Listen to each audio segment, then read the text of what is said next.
right. My name is Monwabasi, as she has introduced me. And I'd just like to apologize for Suen, who could not come through. She's currently based at Queen's University. She was initially in Qatar.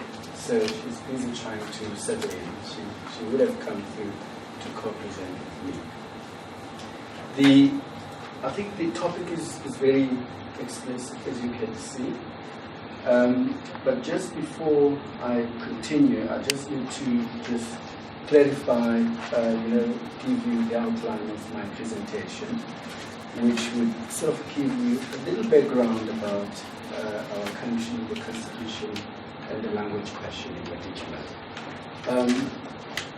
Pick up on the data, very briefly, and highlight the challenges in relation to that particular data, and make some highlight on the narrative theory, which is underpinning our work, and talk a little bit about the comparative analysis which we looked into as part of putting matters to bear, and also give you the findings as well as the recommendations that are linked to our research.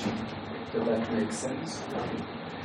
All right. Well, constitutionally, we have a very good linguistic infrastructure in the country. Policies are wonderful. Obviously, all the 11 languages are recognized, officially given official status within the Constitution. Very good provisions that are there, including other languages, particularly sign language and the Nama and the Core, which were previously disadvantaged.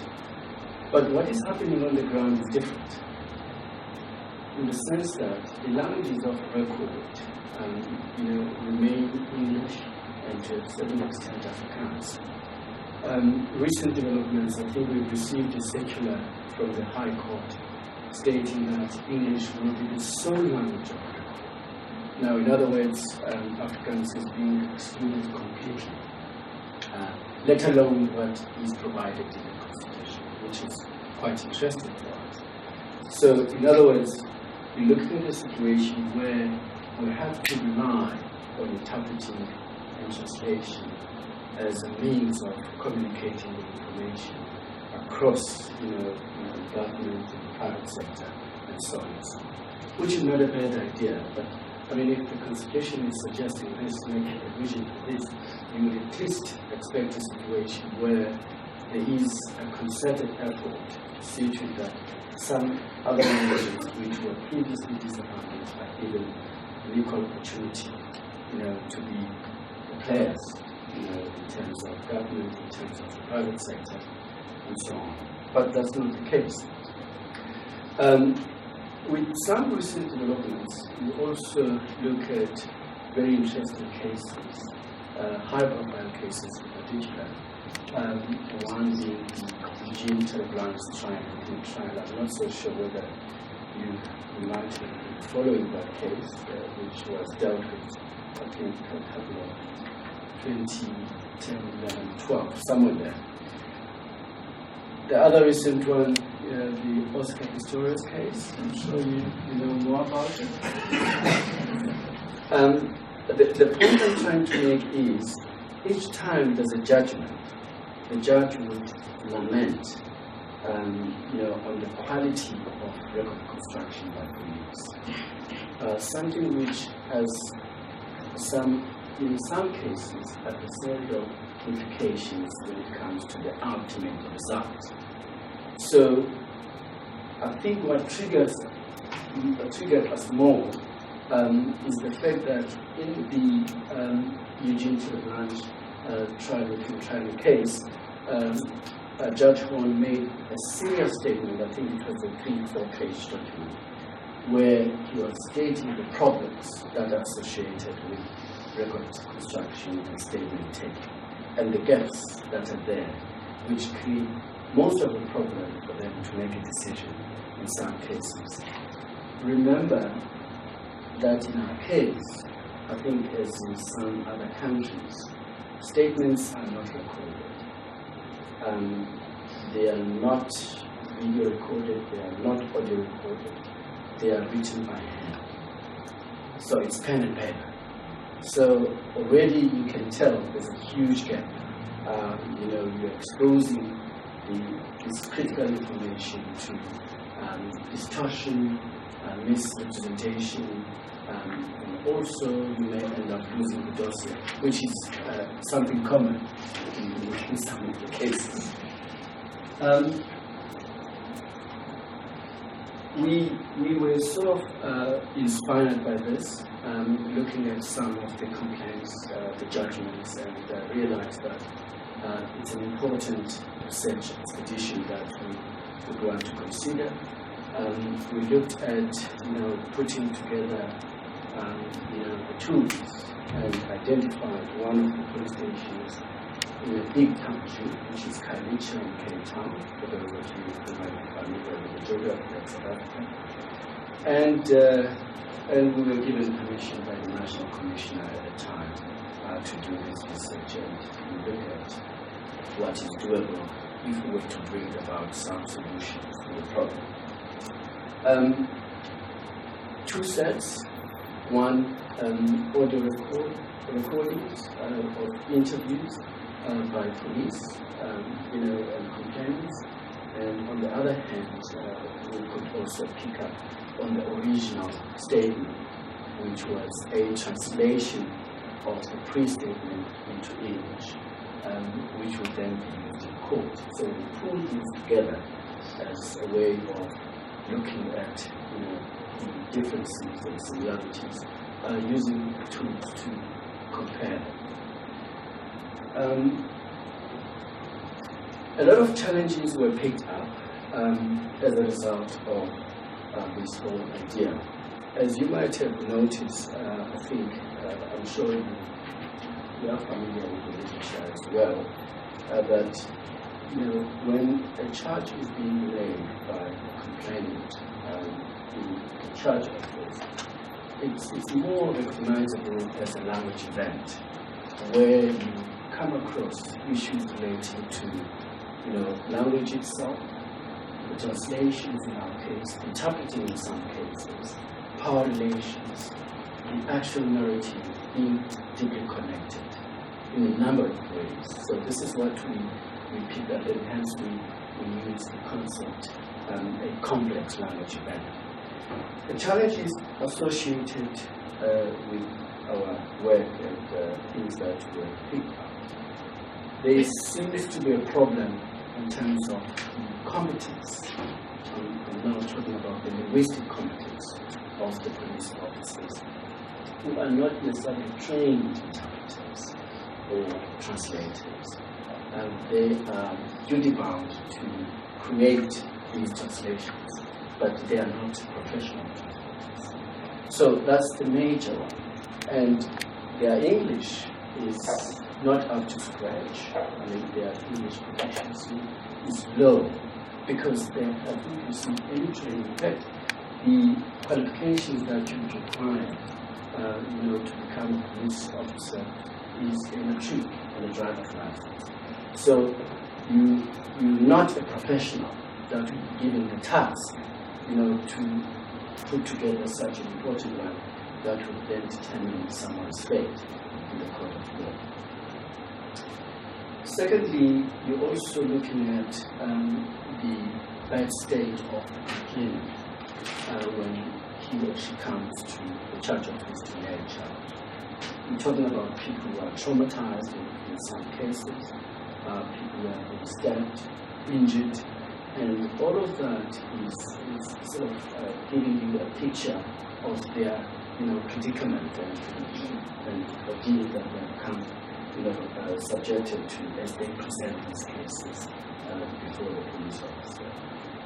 Thirdly, you're also looking at the actual process of record construction, as I've mentioned already, is done by hand, which again is very risky if one has to look into the veracity of the statement and the gravity of such a statement, which is a very important legal text.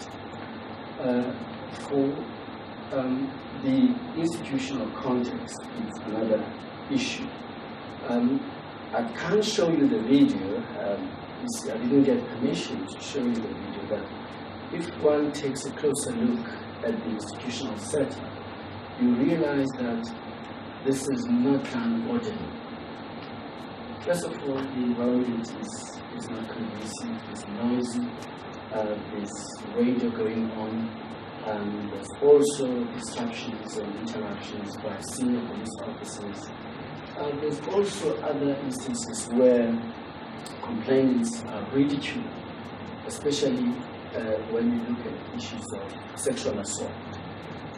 You have to answer these questions. I mean, your dignity is taken away if you care what I'm trying to say. So that's the setup, as you can see, where people look at you as if you've sort of created what is happening. Power relations, that's another challenge that we have picked up, that obviously the issue of language is a problem, apart from other instances of power relations, where these matters are translated into a foreign language, which is not only foreign to the complainant, but also foreign to the police officer. Now, you see languages which are unequal in a way, which will also play out in court as well. We thought the narrative theory is so relevant in terms of our work, as sort of advanced by Bao. And I think the motivation for that is very clear, that the audio recordings, the written statements, and the transcripts are recognizable narratives by their very nature. And obviously, there's a very strong tradition where you see narrative theory being applied, in legal issues, especially if one takes a close look at the language and the law stuff.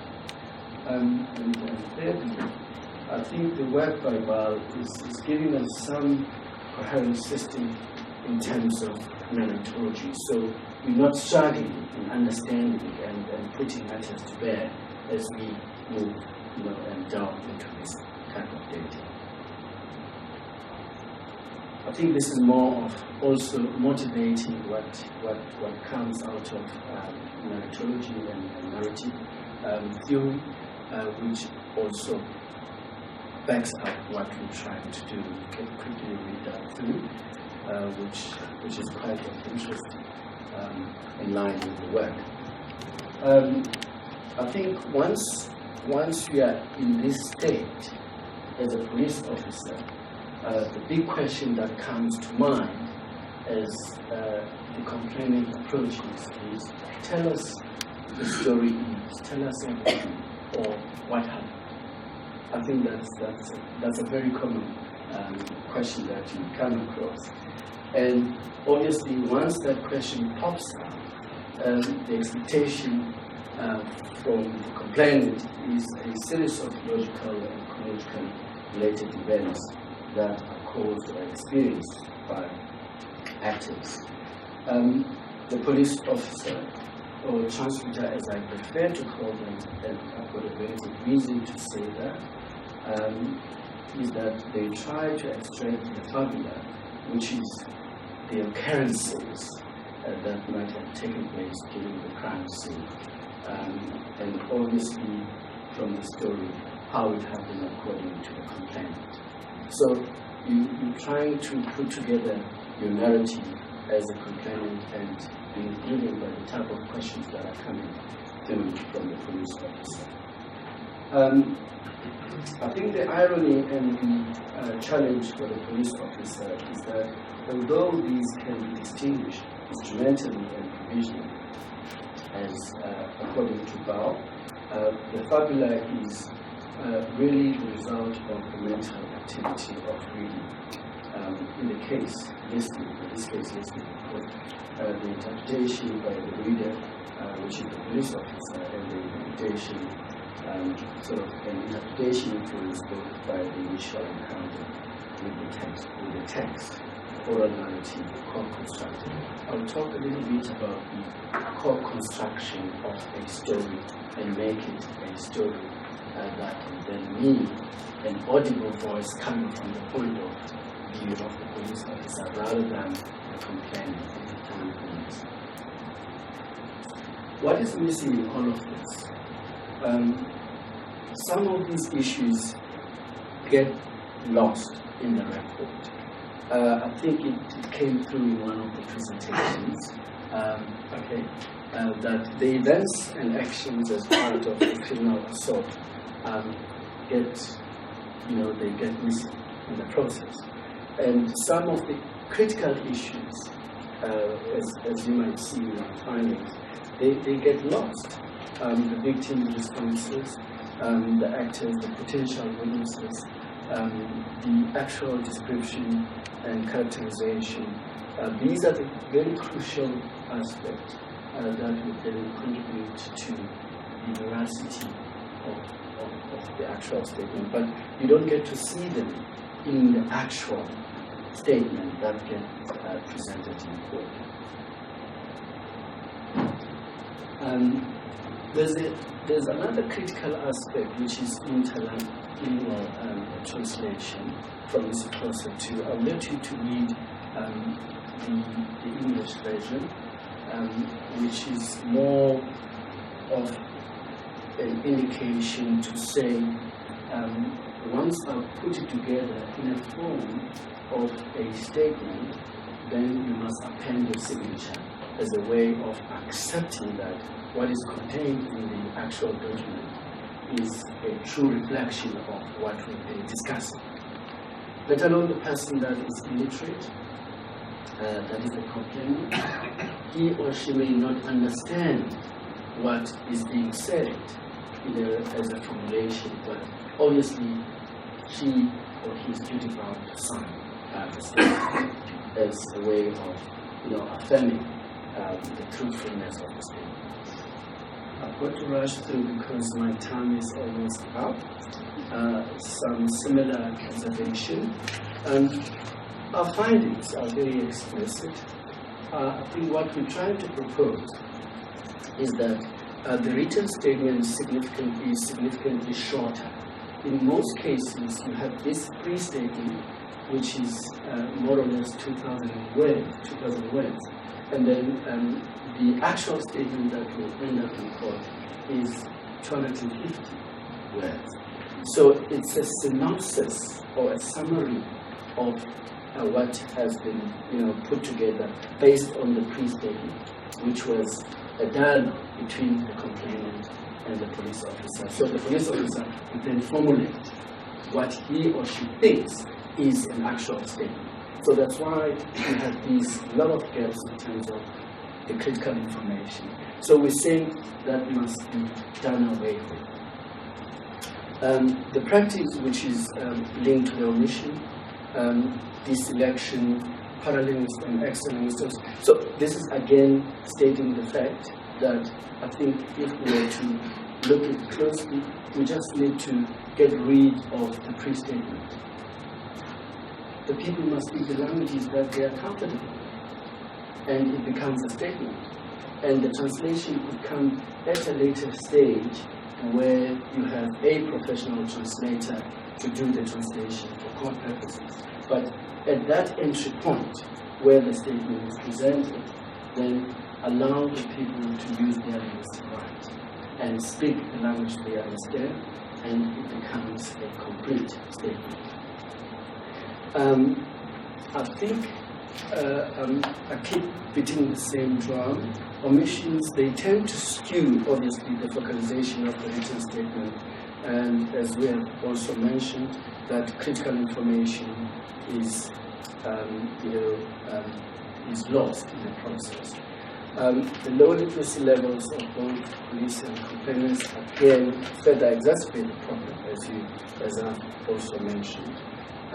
So it becomes a serious problem in terms of access to justice and social justice in some cases.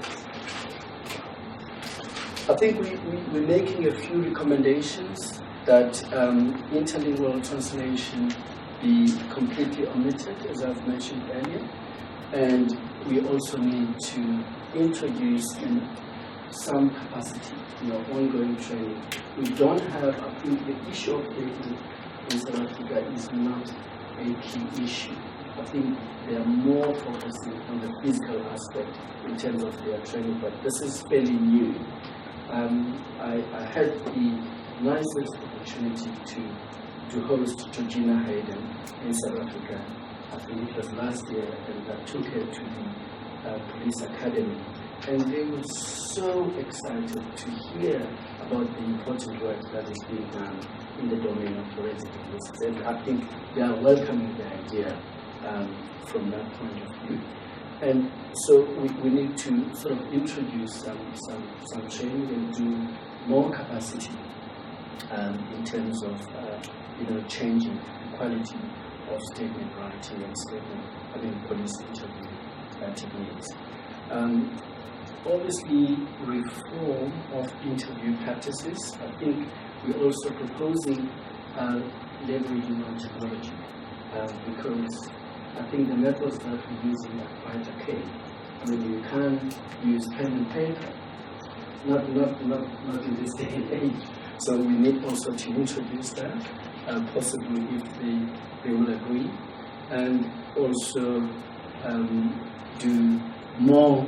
I think in terms of capacitating the police. I think I'm done.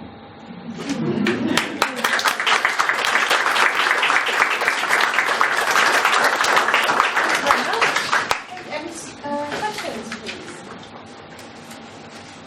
I have a question. You mentioned something the police officer themselves don't speak English language. So how does this statement that gets translated to this intermediary kind of summary in English?